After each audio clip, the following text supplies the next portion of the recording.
ಕನಕಪುರ ತಾಲೂಕು ನಾರಾಯಣಪುರ ಗ್ರಾಮ ಪಂಚಾಯಿತಿಯಲ್ಲಿ ಗ್ರಾಮಸಭೆಯನ್ನು ಪಂಚಾಯಿತಿ ಆವರಣದಲ್ಲಿ ಆಯೋಜಿಸಲಾಗಿತ್ತು.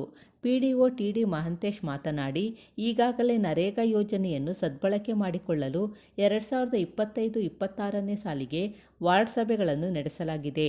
ಈ ವೇಳೆ ನರೇಗಾ ಯೋಜನೆಯ ಸ್ವಚ್ಛ ಭಾರತ್ ಮಿಷನ್, ವಸತಿ ಮತ್ತು ವಿವಿಧ ಇಲಾಖೆಗಳ ಅಭಿವೃದ್ಧಿ ಕಾಮಗಾರಿಗಳ ಬಗ್ಗೆ ಫಲಾನುಭವಿಗಳ ಕ್ರಿಯಾಯೋಜನೆ ರೂಪಿಸಲಾಗಿದೆ. ಇಂದು ಸಭೆಯಲ್ಲಿ ಕಾಮಗಾರಿಗಳ ಪಟ್ಟಿಯನ್ನು ಸಿದ್ಧಪಡಿಸಿ ಅನುಮೋದನೆ ಪಡೆಯಬೇಕಾಗಿದೆ. ಕಾಮಗಾರಿಗಳ ಯೋಜನೆಯ ಬಗ್ಗೆ ಹೆಸರು ನೋಂದಾಯಿಸಿಕೊಳ್ಳಬೇಕೆಂದು ತಿಳಿಸಿದರು. ಗ್ರಾಮಸ್ಥರಾದ ರಾಮಚಂದ್ರಯ್ಯ, ವೀರಭದ್ರಶೆಟ್ಟಿ, ನಾಗರಾಜುರವರು ಮಾತನಾಡಿ, ಬನ್ನೇರುಘಟ್ಟ ಅರಣ್ಯ ವನ್ಯಜೀವಿ ವಿಭಾಗದ ನಾರಾಯಣಪುರ ಗ್ರಾಮದ ಇಟ್ಟಿಗೆಗುಡಿನಿಂದ ಕೆಬ್ಬಳ್ಳಿ ಗ್ರಾಮದ ಗಡಿಭಾಗದಲ್ಲಿ ತಡೆಗೋಡೆಗೆ ನಿರ್ಮಿಸಿರುವ ರೈಲು ಕಂಬಿಗಳು ಮುರಿದು ಬಿದ್ದಿವೆ. ಇದರಿಂದ ಕಾಡಾನೆಗಳು ಆಗಾಗ ಗ್ರಾಮಗಳಿಗೆ ನುಗ್ಗಿ ಬೆಳೆ ನಾಶ ಮಾಡುತ್ತಿವೆ ಮತ್ತು ಜನರು ಭಯದಿಂದ ಓಡಾಡುವಂತಾಗಿದೆ. ಆದ್ದರಿಂದ ಕೂಡಲೇ ಇದನ್ನು ದುರಸ್ತಿಗೊಳಿಸಿ ಶಾಶ್ವತ ಪರಿಹಾರ ಒದಗಿಸಬೇಕೆಂದು ಅರಣ್ಯ ಇಲಾಖೆ ಅಧಿಕಾರಿಗಳಿಗೆ ಒತ್ತಾಯಿಸಿದರು. ಈ ಸಂದರ್ಭದಲ್ಲಿ ಗ್ರಾಮ ಪಂಚಾಯಿತಿ ಅಧ್ಯಕ್ಷರಾದ ರೇಣುಕಪ್ಪ, ಕರ ವಸೂಲಿಗಾರ ವೈರಮುಡಿ, ಪಂಚಾಯಿತಿ ಸದಸ್ಯರುಗಳು, ಮಹಿಳಾ ಮತ್ತು ಮಕ್ಕಳ ಕಲ್ಯಾಣ ಇಲಾಖೆ ಅಧಿಕಾರಿ ಉಮಾಮಣಿ ಮತ್ತು ಅಂಗನವಾಡಿ ಮತ್ತು ಆಶಾ ಕಾರ್ಯಕರ್ತೆಯರು ಭಾಗವಹಿಸಿದ್ದರು. ಗ್ರಾಮ ಪಂಚಾಯಿತಿ ವ್ಯಾಪ್ತಿಯ ಗ್ರಾಮಸ್ಥರಾಗಿಸಿದರೆ ನಿಮಗೆ ಸಭೆಯ ಪರವಾಗಿ ಸ್ವಾಗತವನ್ನು ಕೋರುತ್ತೇನೆ. ಮೊದಲನೇದಾಗಿ ಗ್ರಾಮ ಸಭೆಯನ್ನ ಮಾಡ್ತಕ್ಕಂಥ ಉದ್ದೇಶ 25-26ನೇ ಸಾಲಿನ ಕ್ರಿಯಾ ಯೋಜನೆಯನ್ನ ಸಿದ್ಧಪಡಿಸ್ತಕ್ಕಂಥ ಒಂದು ಕಾರ್ಯಕ್ರಮವನ್ನು ನಾವು ಹಮ್ಮಿಕೊಂಡಿದ್ದೀವಿ. ಈಗ ಕಳೆದ ಸೋಮವಾರ ಮತ್ತು ಮಂಗಳವಾರ ಆಯಾ ಗ್ರಾಮದಲ್ಲಿ ಕಂದಾಯ ಗ್ರಾಮ ವಹಿಸಿ ನಾವು ವಾರ್ಡ್ ಸಭೆಯನ್ನು ಹಮ್ಮಿಕೊಂಡು ಆ ವಾರ್ಡ್ ಸಭೆಯಲ್ಲಿ ಬರ್ತಕ್ಕಂಥ ಏನು ವೈಯಕ್ತಿಕ ಕಾಮಗಾರಿಗಳಾಗ್ಬೋದು, ಸಾಮುದಾಯಿಕ ಕಾಮಗಾರಿಗಳಾಗ್ಬೋದು, ಆ ಗ್ರಾಮಗಳಲ್ಲಿ ಏನು ಸವಲತ್ತುಗಳು ಇನ್ನೂ ಉಳ್ಕೊಂಡಿರ್ತಕ್ಕಂಥ ಸವಲತ್ತುಗಳು ಏನು ಆಗಬೇಕು ಅಂತಕ್ಕಂಥ ಕಾರ್ಯಕ್ರಮವನ್ನು ನಾವು ಒಂದು ಸಿದ್ಧಪಡಿಸ್ಕೊಂಡಿದ್ದೀವಿ. ಅದನ್ನ ನೆಕ್ಸ್ಟ್ ನಾವು ಗ್ರಾಮ ಸಭೆಯಲ್ಲಿ ಮಂಡಿಸಿ ಅದನ್ನ ನೆಕ್ಸ್ಟ್ ಕ್ರಿಯಾ ಯೋಜನೆಯನ್ನು ಅನುಮೋದನೆಯನ್ನು ಪಡೆಯೋದಕ್ಕೆ ಮುಂದಿನ ಹಂತದಲ್ಲಿ ನಾವು ಕಳಿಸ್ಕೊಡೋದಕ್ಕೆ ಈ ಒಂದು ಗ್ರಾಮ ಸಭೆ ಒಂದು ಮಹತ್ವವನ್ನು ಪಡೆದಿರ್ತದೆ ಅಂತ ಈ ಒಂದು ಕ್ಷಣದಲ್ಲಿ ನಾನು ಹೇಳೋದಕ್ಕೆ ಇಚ್ಛೆ ಪಡ್ತೀನಿ. ಮೊದಲನೇದಾಗಿ ಈಗ 25-26ನೇ ಸಾಲಿನ ಕ್ರಿಯಾ ಯೋಜನೆಯನ್ನ ನಾವು ಸಿದ್ಧಪಡಿಸಬೇಕು ಅಂತಂದ್ರೆ ಮೊದಲು ಮ್ಯಾನ್ಯುಯಲಿ ನಾವು ಆಕ್ಷನ್ ಪ್ಲಾನ್ ಅನ್ನ ಕ್ರಿಯೇಟ್ ಮಾಡ್ತಾ ಇದ್ವಿ. ನೀವೇನು ವರ್ಕ್ಗಳನ್ನ ಕಾಮಗಾರಿ ಗುಚ್ಚಗಳನ್ನ ನಾವು ಕೊಡ್ತಾ ಇದ್ರಿ ಅದನ್ನ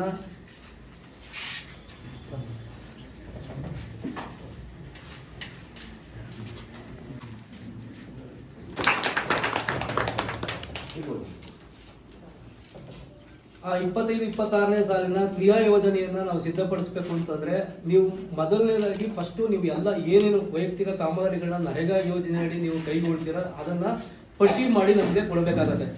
ಮೊದಲು ನಾವು ಮ್ಯಾನ್ಯುಯಲಿ ಆಕ್ಷನ್ ಪ್ಲಾನ್ ಅನ್ನ ಮಾಡ್ತಾ ಇದ್ವಿ. ನೀವು ಮಧ್ಯದಲ್ಲಿ ಬಂದರೂ ಸಹ ನಾವು ಕಾಮಗಾರಿಗಳನ್ನ ನಿಮ್ಮನ್ನ ಆಕ್ಷನ್ ಪ್ಲಾನ್ ಸೇರಿಸ್ಕೊಂಡು ನಿಮಗೆ ವೈಯಕ್ತಿಕವಾಗಿ ಕೆಲಸವನ್ನು ಮಾಡ್ಕೊಳ್ಳೋದಕ್ಕೆ ಅವಕಾಶ ಮಾಡಿಕೊಡ್ತಾ ಇದ್ವಿ. ಇನ್ನು ಮುಂದೆ ಆ ರೀತಿ ಇರೋದಿಲ್ಲ. ಆನ್ಲೈನ್ ಆಕ್ಷನ್ ಪ್ಲಾನ್ ಮಾಡಬೇಕು ಅಂತ ಸರ್ಕಾರ ರೂಪಿಸಿರೋದ್ರಿಂದ ನೀವು ಏನು ಕಾಮಗಾರಿಗಳನ್ನ ಕೊಡ್ತೀರಾ ಅದು ಈ ವಾರ್ಡ್ ಸಭೆ ಮತ್ತು ಗ್ರಾಮ ಸಭೆಯಲ್ಲೇ ನೀವು ಅದನ್ನ ಕೊಡಬೇಕು. ಅದನ್ನ ನಾವು ಆನ್ಲೈನ್ಗೆ ಎಂಟ್ರಿ ಮಾಡ್ತೀವಿ. ಆಮೇಲೆ ಬೇರೆ ಇಲಾಖೆಗಳ ಕಾಮಗಾರಿಗಳನ್ನ ಕೊಟ್ಟರೆ ಆ ಇಲಾಖೆಗೆ ಅದನ್ನ ನಾವು ವರ್ಗಾವಣೆಯನ್ನ ಮಾಡ್ಕೊಡ್ತೀವಿ.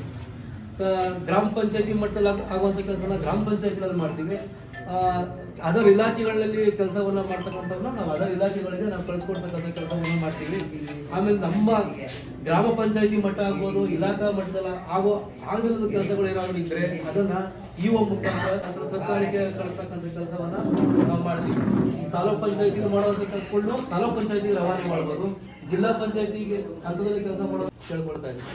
ಆಮೇಲೆ 15 ಹಣಕಾಸು ಯೋಜನೆ ಕ್ರಿಯಾ ಯೋಜನೆಗೂ ಅಷ್ಟೇ, ಅದು ಕೂಡ ಗ್ರಾಮ ಸಭೆಯಲ್ಲೇ ಕಾಮಗಾರಿಗಳು ಬರಬೇಕು. ಕಾಮಗಾರಿಗಳು ಅದು ಆನ್ಲೈನಲ್ಲಿ ಎಂಟ್ರಿ ಆಗುತ್ತೆ. ಅದ್ರ ಮುಖಾಂತರನೇ ನಾವು GPT ನಮ್ಮ ಗ್ರಾಮ ನಮ್ಮ ಯೋಜನೆ ಅಂತ ನಾವು GPT ಮಾಡ್ತೀವಿ. ಅದರ ಮುಖಾಂತರನೇ ಕಾಮಗಾರಿಗಳ ಗುಚ್ಛ ರೆಡಿ ಆಗುತ್ತೆ. ಗ್ರಾಮ ಸಭೆ ಅಷ್ಟು ಮಹತ್ವವನ್ನು ಪಡೆದಿರ್ತದೆ. ನಾವು ಹೆಚ್ಚಿನ ಸಂಖ್ಯೆಯಲ್ಲಿ ಭಾಗವಹಿಸಿ ಗ್ರಾಮದಲ್ಲಿ ಏನು ಸಮಸ್ಯೆಗಳಿದೆ ಈಗೆಲ್ಲ ಒಂದು ಸರಿ PDO ಆಗ್ಬೋದು, ಅಧ್ಯಕ್ಷರಾಗ್ಬೋದು, ಸದಸ್ಯಗಳಾಗ್ಬೋದು, ಆ ಟೈಮಲ್ಲಿ ಹೇಳೋಲ್ಲ. ವಾರ್ಡ್ ಸಭೆ ಆಗ್ಬೋದು, ಗ್ರಾಮ ಸಭೆಯಲ್ಲಿ ಆಗ್ಬೋದು, ಮತ್ತೆ ಲಿಖಿತವಾಗಿ ಅರ್ಜಿ ಮುಖಾಂತರ ಆಗ್ಬೋದು, ಕೊಡ್ತಕ್ಕಂಥ ಕೆಲಸಗಳ ಆಗಬೇಕು. ಆ ರೀತಿ ಆದಂಥ ಸಂದರ್ಭದಲ್ಲಿ ನಾವು ಏನು ಮಾಡ್ಬೋದು, ಮುಂದಿನ ವರ್ಷದಲ್ಲಿ ಯಾವ ಥರ ನಾವು ಕ್ರಿಯಾ ಯೋಜನೆಯನ್ನು ಸಿದ್ಧಪಡಿಸ್ಬೋದು ಅಂತ ಒಂದು ಸಾಮಾನ್ಯ ಸಭೆಯಲ್ಲಿ ನಾವು ಅದನ್ನ ಚರ್ಚೆ ಮಾಡಿ ಯಾವ್ಯಾವ ನಾವು ಮೊದಲ ಆದ್ಯತಾ ವೈಸು ಯಾವ ವರ್ಕನ್ನ ನಾವು ತಗೊಂಡ್ರೆ ಅನುಕೂಲ ಆಗುತ್ತೆ ಅಂತ ನಾವು ಅದನ್ನ ಸಾಮಾನ್ಯ ಸಭೆಯಲ್ಲಿ ತೀರ್ಮಾನ ಮಾಡಿ ನಾವು ಕಳಿಸ್ಕೊಡ್ತಕ್ಕಂಥ ಕೆಲಸವನ್ನು ನಾವು ಮಾಡ್ತೀವಿ. ನಮ್ಮ ನಾರಾಯಣಪುರ ಗ್ರಾಮ ಪಂಚಾಯಿತಿ ವತಿಯಿಂದ ನರೇಗಾ ಯೋಜನೆಯಡಿ ದನದ ಕೊಟ್ಟಿಗೆ ಕೊಡ್ತಾ ಇದ್ದೀವಿ, ಕುರಿ ಶೆಡ್ ಕೊಡ್ತಾ ಇದ್ದೀವಿ, ಮೇಕೆ ಶೆಡ್ಡು, ಬದು ನಿರ್ಮಾಣ, ಕೋಳಿ ಸಾಕಾಣಿಕೆ, ರೇಷ್ಮೆಗೂ ನಮ್ಮಲ್ಲೂ ಕೊಟ್ಟಿದ್ದೀವಿ, ಇಲಾಖಾ ಇದರಲ್ಲೂ ಕೊಟ್ಟಿದ್ದೀವಿ.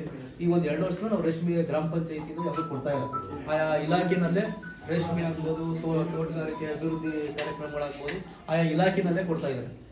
ಆಮೇಲೆ ಮಾವು ಪುನಶ್ಚೇತನ ಆಗ್ಬೋದು, ಈ ರೀತಿ ನಾವು ಪುನಶ್ಚೇತನ ಇಲ್ಲ ಆ ರೀತಿ ಕಾಮಗಾರಿಗಳು ನಾವು ನಮ್ಮಲ್ಲಿ ಕೊಡ್ತಾ ಇಲ್ಲ, ಅದು ಆಯಾ ಇಲಾಖೆಗೆ ನಾವು ರವಾನೆ ಮಾಡ್ತಾ ಇದ್ದೀವಿ. ಆ ಇಲಾಖೆಯಲ್ಲೇ ಆ ಕೆಲಸ ಕಾರ್ಯಕ್ರಮ ಮಾಡಿಕೊಡ್ತಾ ಇದ್ದಾರೆ. ತದನಂತರ ಈಗ ವಸತಿ ಯೋಜನೆ ಅಡಿ ಈಗ ನೀವು ಮನೆಗಳನ್ನ ಏನಾದರೂ ಬೇಕು ಅಂತಂದ್ರೆ ಅದನ್ನು ಸಹ ನೀವು ಈ ಗ್ರಾಮ ಸಭೆನಲ್ಲೇ ಕೊಡಬೇಕು. ಈಗ ಎಷ್ಟು ವರ್ಷದಲ್ಲಿ ನಾನು ಬಾಯಿ ಹಾಕಿ ನಮ್ಮ ಮನೆ ನಿಮ್ಮಲ್ಲಿ ಮೈಂಡಲ್ಲಿ ಇತ್ತು ಅಂತಂದ್ರೆ ಅದು ಸಹ ಈ ಗ್ರಾಮ ಸಭೆಗಳು ಕೊಡಬೇಕು. ಗ್ರಾಮ ಸಭೆಗಳು ಕೊಟ್ಟರೆ ಅದು ಸಿದ್ಧಪಡಿಸ್ತೀವಿ. ಎಷ್ಟು ಯಾವಾಗ ಸರ್ಕಾರ ಬಿಡುತ್ತೋ ಆ ಟೈಮಲ್ಲಿ ನಿಮಗೆ ನಾವು ಅಪ್ರೂವಲ್ ಮಾಡ್ಕೊಳ್ತಕ್ಕಂಥ ಕೆಲಸವನ್ನು ನಾವು ಮಾಡ್ತೀವಿ. ಇಲ್ಲಿ ಬರಬೇಕು, ಫಸ್ಟ್ 50 ಬರುತ್ತಾ 100 ಬರುತ್ತಾ ಅರ್ಜಿಗಳು ಗ್ರಾಮ ಸಭೆಗೆ ಬರಬೇಕು. ಅದನ್ನು ನಾವು ಸಾಮಾನ್ಯ ಸಭೆಯಲ್ಲಿ ಗುರಿಗೆ ತಕ್ಕಂತೆ ಲಾಟರಿ ಮೂಲಕ ನಾವು ಅದನ್ನ ಆಯ್ಕೆಯನ್ನು ನಾವು ಮಾಡ್ತಕ್ಕಂಥ ಕೆಲಸವನ್ನು ನಾವು ಮಾಡ್ತೀವಿ. ಸಾಮಾನ್ಯ ಸಭೆ ಮಾಡೋದು. ಆಮೇಲೆ SBM ಯೋಜನೆಗೆ ಸಂಬಂಧಪಟ್ಟಂತೆ ಇನ್ನೂ ಏನಾದರೂ ಬಿಟ್ಟು ಹೋದ ಶೌಚಾಲಯಗಳೇನಾದರೂ ಇದ್ರೆ ಅಲ್ಲ, ಅದು ಬಿಟ್ಟರೆ ಈಗ ಏನಾಗ್ತದೆ, ಅಣ್ಣ ತಮ್ಮದರಿಗೆ ಬೀಳ್ತೀರಿ, ಅದರಲ್ಲಿ ಡಿವೈಡ್ ಆಗ್ತೀರಿ. ಡಿವೈಡ್ ಆದಂಥ ಸಂದರ್ಭದಲ್ಲಿ ಏನಾದರೂ ಆ ಶೌಚಾಲಯ ನಿರ್ಮಾಣ ಮಾಡ್ತಕ್ಕಂಥ ಕೆಲಸ ಪೆಂಡಿಂಗ್ ಇದ್ರೆ ಅದನ್ನು ನೀವು ತಗೊಂಬಂದು ಕೊಟ್ಟರೆ ನಾವು ಆ ಶೌಚಾಲಯವನ್ನು ಕೊಡ್ತೀವಿ. ಫುಲ್ ಕಟ್ಕೊಂಡು ಬಂದ್ಬಿಡ್ಬೇಕು ನೀವು. ಪಾಯ ಅದ್ರದ್ದು ಸ್ಟ್ರಕ್ಚರ್ ಏನು ಬರುತ್ತೆ ಅಷ್ಟು ಫಿನಿಶ್ ಮಾಡಿಕೊಂಡು ನಾವೇನು ಅಗತ್ಯವಾದ ದಾಖಲಾತಿಗಳನ್ನ ಹೇಳ್ತೀವಿ, ಅದನ್ನು ನೀವು ತಗೊಂಡ್ಬಂದು ಕೊಟ್ಟರೆ ನಾವು ಸಿಟಿಸನ್ ಪೋರ್ಟಲ್ನಲ್ಲಿ ಎಂಟ್ರಿ ಮಾಡ್ತೀವಿ. ಸರ್ಕಾರ ಯಾವಾಗ ಅನುದಾನ ಕೊಡುತ್ತೋ ಆ ಟೈಮ್ನ ಅವ್ರಿಗೆ ಅನುದಾನ ಕೊಡ್ತಕ್ಕಂಥ ಕೆಲಸವನ್ನು ನಾವು ಮಾಡ್ತೀವಿ. ಶೌಚಾಲಯ ಸರ್, ಅದ್ರ ಬಗ್ಗೆ ಇನ್ನೊಂದು ವಿಷಯ ಮಾಹಿತಿ. ಈಗ ಒಬ್ರು ಟಾಯ್ಲೆಟ್ ಜಾಯಿಂಟ್ ಫ್ಯಾಮಿಲಿ ಇರ್ತಾರೆ, ಎಲ್ಲ ತಮ್ಮ ಡಿವೈಡ್ ಆಗುತ್ತೆ. ಬಟ್ ಜಾಬ್ ಕಾರ್ಡ್ ಒಂದ್ರೊಳಗೆ ಇರುತ್ತೆ, ಮತ್ತೆ ಡಿವೈಡ್ ಆದಾಗ ಅವ್ರಿಗೆ ಜಾಬ್ ಕಾರ್ಡ್ ಚೇಂಜ್ ಆಗಿರಲ್ಲ. ನೀವು ಟಾಯ್ಲೆಟ್ ಕಟ್ಕೋಬೇಕು ಅಂತ ಹೇಳಿದಾಗ ಪ್ರಾಬ್ಲಮ್ ಆಗುತ್ತೆ. ಅದು ಜಾಬ್ ಕಾರ್ಡ್ಗೂ ಇದಕ್ಕೂ ಸಂಬಂಧ ಇಲ್ಲ. ನೀವು ರೇಷನ್ ಕಾರ್ಡು ಡಿವೈಡ್ ಆಗಿರ್ಬೋದು. ರೇಷನ್ ಕಾರ್ಡ್ ಡಿವೈಡ್ ಆಗ್ತದೆ. ರೇಷನ್ ಕಾರ್ಡ್ ಡಿವೈಡ್ ಆಗಿದ್ರೆ ಅವ್ರಿಗೆ ನಾವು ಮಾಡ್ಕೊಡ್ತೀವಿ. ಇಲ್ಲ ಅಂತಂದ್ರೆ ಡೂಪ್ಲಿಕೇಟ್ ಆಲ್ರೆಡಿ ತಗೊಂಡಿದ್ದಾರೆ ಅಂತ ಬಂದ್ರೆ ಅದೇ ಮಗ ಬೇರೆ ಬಂದಿರ್ತಾನೆ. ಹೌದು, ರೇಷನ್ ಕಾರ್ಡ್ ಬೇರೆ ಅಂದ್ರೆ 2-3 ಒಂದೇ ಕಾರ್ಡ್ ಕೊಡ್ತಾರೆ. ಕಾರ್ಡ್ ಈಗ ಆ ಕುಟುಂಬದಿಂದ ಬೇರೆ ಕಡೆ ಹೋದ ಬೇರೆ ಬೇರೆ ಬೇರೆ ಮನೆ ಮಾಡ್ಕೊಂಡು ಹೋದ್ಮೇಲೆ ಬೇರೆ ಸಂಸಾರನ ಅದೇ ಕೊಡ್ತಾ ಇಲ್ಲ, ಮಾಡಿಸ್ಕೊಳ್ಬೇಕು. ಸರ್ಕಾರ ಬಿಡ್ತಾರಲ್ಲ, ಬಿಟ್ಟಂತ ಸಂದರ್ಭದಲ್ಲಿ ಮಾಡ್ಕೊಳ್ಬೇಕು. ಆಗುತ್ತೆ, ಡಿವೈಡ್ ಆಗುತ್ತೆ, ಡಿವೈಡ್ ಮಾಡ್ಕೊಳ್ತಾರೆ. ಈಗ ಅಣ್ಣಿರೋ ಈಗ 2-3 ಇರ್ತಾರೆ, ಮದುವೆ ಆಗಿ ಬೇರೆ ಬೇರೆ ಸಂಸಾರವನ್ನು ನಡೆಸುವ ಸಂದರ್ಭದಲ್ಲಿ ಅದನ್ನ ಕೊಟ್ಟಿದ್ದಾರೆ.